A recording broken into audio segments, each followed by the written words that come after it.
बलिदान की। आओ बच्चों तुम्हें दिखाए झांकी हिंदुस्तान की, जिस मिट्टी से तिलक करो ये धरती है बलिदान की। वंदे मातरम, वंदे मातरम, वंदे मातरम, वंदे मातरम, वंदे मातरम, वंदे मातरम, वंदे मातरम, वंदे मातरम, वंदे मातरम। दादाजी, दादाजी, हाँ क्या हुआ? आपने सुना ये लोग कितना अच्छा गा रहे हैं? अरे वंदे मातरम तो शब्द ही इतना सुंदर है कि इसे बार बार गाने और सुनने का मन करता है। लेकिन दादाजी आज के दिन ये लोग गाना ये क्यों गा रहे हैं? ये सब 14 और 15 अगस्त के आयोजन की तैयारी कर रहे हैं। दादाजी 15 अगस्त तो मैं जानती हूँ कि स्वतंत्रता दिवस है, पर ये 14 अगस्त क्यों?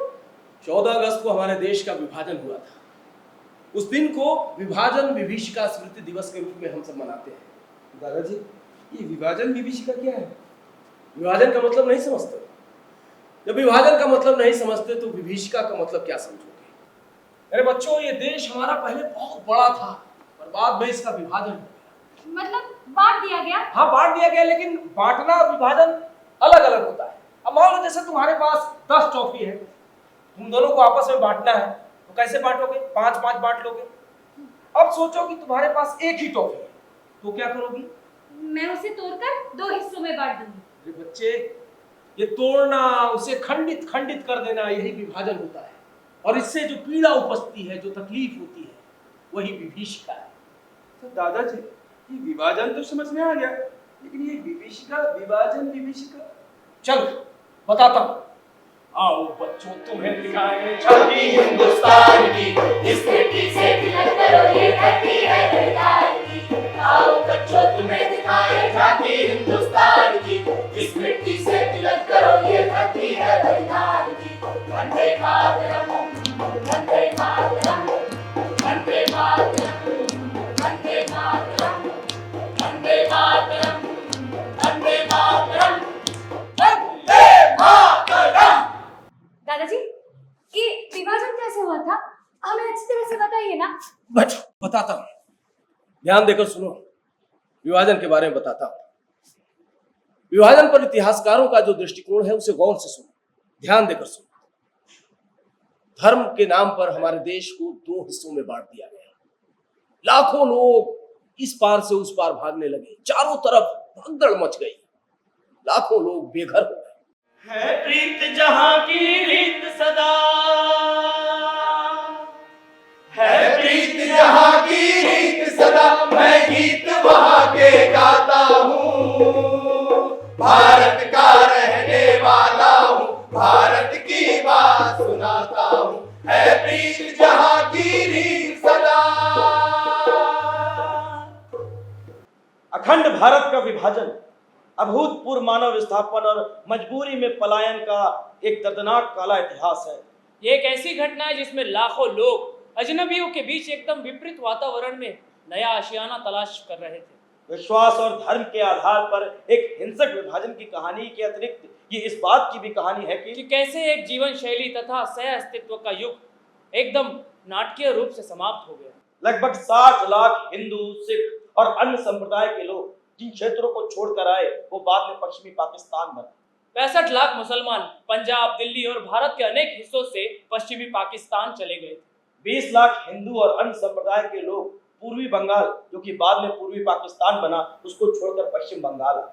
1950 में 20 लाख और हिंदू और अन्य संप्रदाय के लोग पश्चिम बंगाल आए। 10 लाख मुसलमान पश्चिम बंगाल को छोड़कर पूर्वी पाकिस्तान चले गए। इस विभीषिका में मारे जाने वाले लोगों का आंकड़ा लगभग 5 लाख बताया जाता है, लेकिन अनुमानतः यह आंकड़ा 5 से 10 लाख के बीच का है। कहा जाता है कि द्वितीय विश्व युद्ध के बाद संभवतः सबसे बड़े पैमाने पर इस विभाजन के फलस्वरूप धर्म के नाम पर हत्याएं हुई। सदियों पुराने सामाजिक ताने बाने और आपसी विश्वास का संबंध टूटा।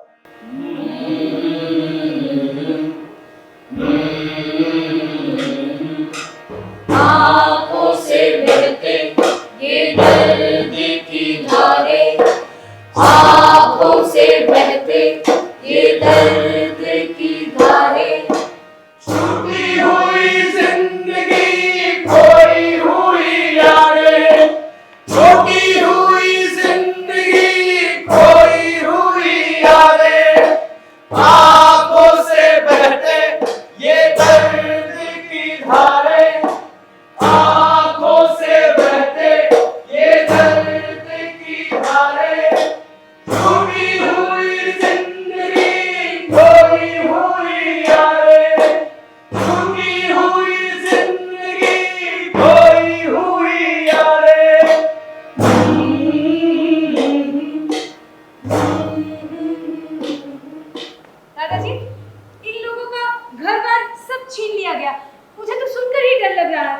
डरने वाली बात तो है ही मेरे बच्चे।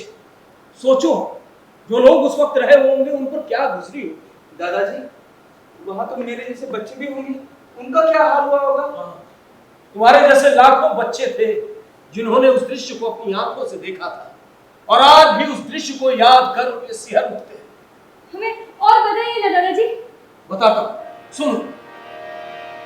ये देखो बंगाल यहाँ का है चंपा हरियाणा है, यहाँ का बच्चा बच्चा अपने देश में बनने वाला है। आओ बच्चों तुम्हें सिखाए धरती हिंदुस्तान की, इस मिट्टी से खिलते हो ये धरती है पंजाब की। वंदे मातरम, वंदे मातरम, वंदे मातरम, वंदे मातरम, वंदे मातरम, वंदे मातरम, वंदे मातरम। Sit down. Good morning, morning, sir. Good morning. अरे सर सुनिए ना, आप तो विभाजन के बारे में कुछ बता रहे थे, आपने गाना भी गवा दिया। अब आगे बताइए ना, विभाजन के बारे में क्या हुआ? 20 फरवरी 1947 को ब्रिटिश प्रधानमंत्री क्लेमेंट एटली ने हाउस ऑफ कॉमन्स में ये घोषणा की थी। सर इसके आगे का मैं बताती हूँ, मुझे मालूम है। हाँ बताओ। हाँ तो दोस्तों, सरकार ने 30 जून 1948 से पहले। अरे पूनम, वहां कहां से, यहाँ आकर बताओ ना सबको। जी सर। हाँ तो दोस्तों, सरकार ने 30 जून 1948 से पहले सत्ता का हस्तांतरण कर भारत को छोड़ने का फैसला किया है। हाँ बताओ। हालांकि पूरी प्रक्रिया को लॉर्ड माउंटबेटन की वजह से 1 साल पहले ही कराया गया था। हाँ सर, और लॉर्ड माउंटबेटन ने 31 मई 1947 को लंदन से सत्ता हस्तांतरण पर मंजूरी लेकर नई दिल्ली लौटे थे। हाँ मुझे भी याद आया। 2 जून 1947 की ऐतिहासिक बैठक में विभाजन की योजना पर मोटे तौर पर सहमति हुई थी। हाँ सर, भारत के विभाजन का निर्णय एक शर्त की तरह था। भारत जैसे देश का विभाजन धार्मिक आधार पर हो, इस योजना का व्यापक विरोध हुआ। ऐसा भी कहा जाता है कि इस विभाजन के लिए केवल वे ही नेता मानसिक रूप से तैयार थे जिनको इस विभाजन में अपना हित और उज्जवल भविष्य दिखाई दे रहा था। अरे वाह बच्चों, आपको तो बहुत सारी जानकारी है। अब आगे की क्लास हम शुरू करें, उससे पहले एक छोटा सा ब्रेक लेते हैं, ठीक है? चलिए। वंदे मातरम, वंदे मातरम, वंदे मातरम, वंदे मातरम, वंदे मातरम, वंदे मातरम। भाई, तुम्हारा विभाजन को लेकर क्या ख्याल है? भाई, विभाजन को बढ़ावा देने से समाज में सुधार होगा, विभिन्न समुदायों को अपने अपने अधिकार मिलेंगे। नहीं नहीं, विभाजन से ऐसा कुछ भी नहीं होगा। अरे एकता से ही समाज का विकास होगा। हम सबको समृद्धि की राह में आगे बढ़ना चाहिए। तुम्हारे ये बातें अच्छी है, लेकिन वास्तविकता यही है कि विभाजन से ही सब कुछ संभव होता है। नहीं नहीं, हम सबको मिलकर देश को प्रगति पथ पर ले जाना चाहिए और विभाजन की विभीषिका को मिटाना ही चाहिए। तो तुमको क्या लगता है, हम सब मिलकर ये संदेश अपना पाएंगे? बिल्कुल अपना पाएंगे। इसके लिए हम सबको एकजुट होकर रहना पड़ेगा, और ये एकजुटता ही हमारी धरोहर है, इसे संजो कर रखना पड़ेगा। ठीक है, पर मुझे अखंड भारत के विभाजन के समय और क्या क्या हुआ था वो तो बताओ। अब इसके बारे में तो तुम्हें वही बताएंगे जिसने इसको भोगा।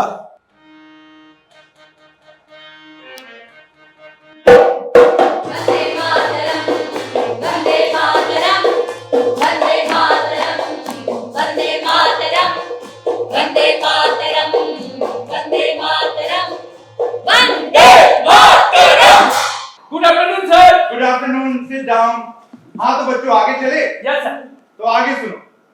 अखिल भारतीय मुस्लिम लीग की बैठक 9 जून 1947 को नई दिल्ली के इंपीरियल होटल में हुई थी। सर एक बार फिर से मुझे इसके आगे का मालूम है, मैं बताऊं? हाँ बताओ।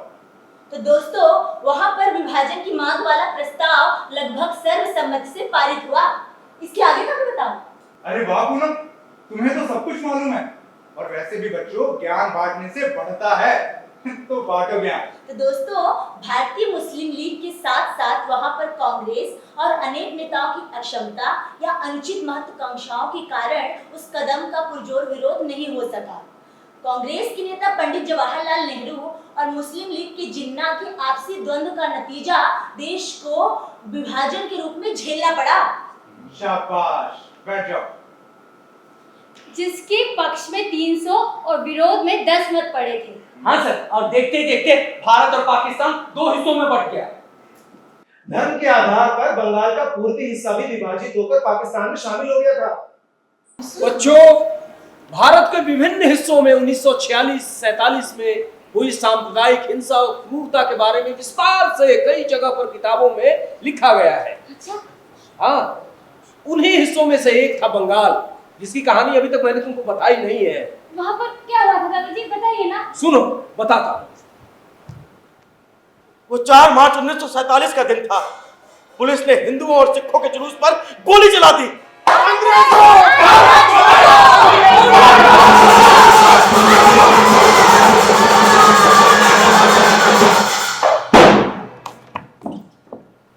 देखते ही देखते 6 मार्च की सुबह तक अमृतसर, जालंधर, रावलपिंडी, मुल्तान, सियालकोट समेत पंजाब के सभी शहर दंगों की लपटों में घिर गए थे। पंजाब की तुलना में बंगाल में दशकों से चले आ रहे विस्थापन और पुनर्वास का रूप बिल्कुल अलग ही था। लेकिन बंगाल के लोग बहुत ही अभागे थे। क्यों? क्योंकि बंगाल के लोगों को 2-2 बार विस्थापन झेलना पड़ा था। 2 बार? हाँ, 2 बार। एक बार तो उनको पूरा घर-बार छोड़कर पूर्वी पाकिस्तान जाना पड़ा।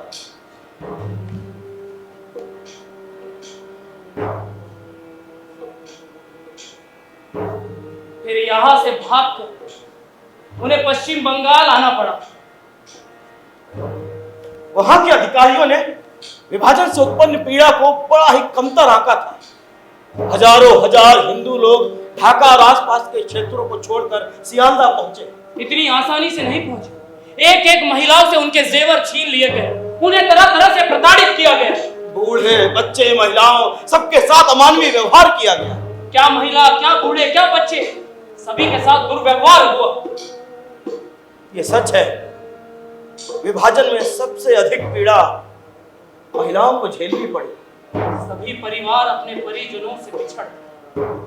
वो ट्रेन पर चढ़े थे यहाँ पर आने के लिए, लेकिन जब वो यहाँ लौटे तो सिर्फ लाशों का ढेर थे। नहीं मेरी बच्ची, रोते नहीं। दादाजी, हमारे देश के लोगों को तो बहुत बुरा सहना पड़ा। दादाजी, ढाका से आए उन लोगों को क्या हुआ जिनके अपने छूट गए, जिनका घर छूट गया, जिनका सब कुछ लूट गया? अरे बच्चे, उनकी कहानी बड़ी अजीब थी। वो कहते हैं ना, न घर के रहे न घाट के। ऐसा क्यों? वो अपना सब कुछ छोड़कर जब दोबारा इस देश में आए तो अपने ही घर में रिफ्यूजी बनकर आ गए।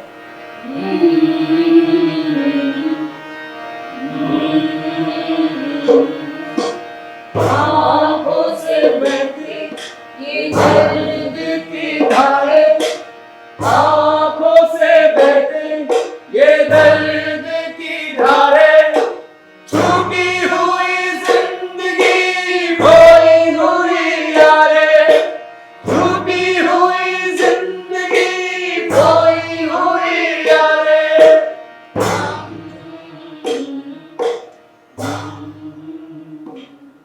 पूर्वी पाकिस्तान से कई लोग बंगाल में आए। किसी के घर में 1 इंच भी जगह नहीं थी अपने संबंधियों को रखने के लिए। और पश्चिम बंगाल सरकार ने चटगांव, नारायणगंज, बारिसाल और चांदपुर से शरणार्थियों को कलकत्ता लाने के लिए 15 स्टीमरों की व्यवस्था की। पूर्वी पाकिस्तान से लोगों ने जल मार्ग से पलायन किया था। आधी नावें उनकी वहीं डूब गईं। समुद्र की तह पर लोगों की लाशें पड़ी रहीं, तैरती रहीं। ऐसा क्या खास था हमारी जमीन में जिसे हासिल करने के लिए हमसे हमारा सब कुछ छीन गया? बंगाल, पंजाब, गुजरात, सिंध, चारों ओर विभाजन की आग सुलग गई। बंगाल, पंजाब, गुजरात ये दोनों आधे आधे टुकड़े में विभाजित हो गए, लेकिन सिंध हमें ना मिल पाया। हाँ, सिंध से याद आया, सबसे अधिक सिंधी परिवार राजस्थान में आए। ठीक कहा तुमने। विभाजन के बाद पाकिस्तान से लाखों की तादाद में शरणार्थी आए और राजस्थान उन राज्यों में से था जहां बड़े पैमाने पर शरणार्थी आए। राजस्थान में हम जैसे शरणार्थियों की राहत और पुनर्वास की व्यवस्था करना एक बहुत बड़ी चुनौती थी। हमारे आने के बाद राजस्थान की सांस्कृतिक के ताने बाने में भी बदलाव आए। हम अलग अलग दिखने लगे। हमारी संस्कृति, भाषा, रीति रिवाज सब बदल गए। सिंह में मैं एक बड़ा व्यापारी था और यहाँ 2 जून की रोटी भी अपने बच्चों को नहीं खिला पा रहा। हमारी दुकानें और घर बार को लूट लिया गया। उस रात को कैसे याद करें बाबू, जब अपने बच्चों को गोद में लेकर मैं भागी थी। भागते भागते, बचते बचाते अपने एक रिश्तेदार के घर कैसे कैसे राजस्थान के बीकानेर में पहुंचा। हमारे नाते रिश्तेदार रास्ते में ही बिखरते चले गए। हम उनको आज तक नहीं देख पाए। कुछ लोग तो झुंझुनू में रहे। वे भी कब तक हमें अपने साथ रखते। अंत में इस रिफ्यूजी कैंप में आना ही पड़ा। हंसते खेलते परिवार, गांव शहर किस तरह बर्बाद होते हैं, कोई हमसे पूछे।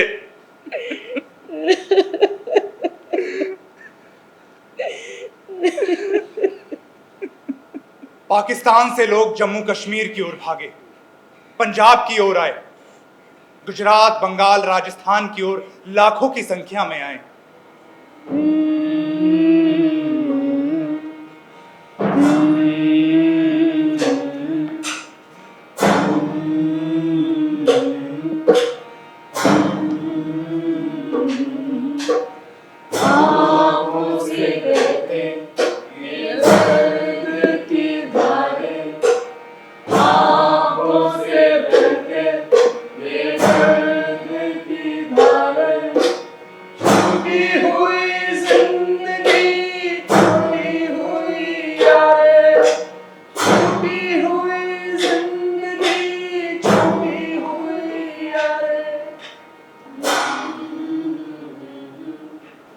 दादाजी, अब मुझे कुछ नहीं सुनना है। मेरे बच्चे, ये हमारे देश के इतिहास का काला अध्याय ही है, ऐसा कि कोई भी सुन नहीं पाता है। हृदय विदारक घटना है। इसे सुनकर तो कोई पत्थर दिल इंसान भी पिघल जाए। तुम तो बच्चे हो। चलो, अब तुम्हें बताते हैं कि अब हमें क्या करना चाहिए। जहां जीवन की हर सुबह मुस्कान से पुलकित हो उठती थी, वहां का मंजर देख आंसू भी खून हो गए। ना है ज्यादा दर्द तेरे भार का कंधे पर, जब तौलता हूं उसे दहशत, जंग और क्रूरता से। विभाजन की विभीषिका में मारे गए और विस्थापन का दर्द झेलने वाले लाखों भारतीयों को हमारा शत शत नमन। भारत की एकता और अखंडता को सुरक्षित रखने के लिए हम सभी को मिलकर प्रयास करना होगा। विभाजन के सियासी खेल में एक भाई के खिलाफ दूसरे भाई के दिमाग में जहर भरा गया और इसी जहर से इंसान ने इंसान को काटा, इंसान ने इंसान को बांटा और इंसान ने ही इंसान को खोया और हमारा अखंड भारत खंडित हो गया। जो हुआ सो हुआ। सुनो, हमारे यशस्वी प्रधानमंत्री जी ने कहा है, देश के बंटवारे के दर्द को भुलाया नहीं जा सकता। नफरत और हिंसा की वजह से हमारे देश के लाखों बहनों भाइयों को विस्थापित होना पड़ा, अपनी जान तक गंवानी पड़ी। उनके संघर्ष और बलिदान की याद में 14 अगस्त को विभाजन विभीषिका स्मृति दिवस के तौर पर मनाने का हमने निर्णय लिया है। हमारे बीच यदि धर्म और जाति को लेकर कोई छल करे या प्रपंच करे, हमें बहकावे में नहीं आना है। हमें बहकावे में नहीं आना है। भारत देश को अखंड रखना है। भारत देश को अखंड रखना है। अब हम इस सियासी झांसे में नहीं आएंगे। सियासी झांसे में नहीं आएंगे। अखंडता और एकाग्रता के साथ, सुख शांति के साथ अपनी अपनी भारत माता को विकसित बनाएंगे। अपनी भारत माता को विकसित बनाएंगे। आओ हम सब प्रण करें।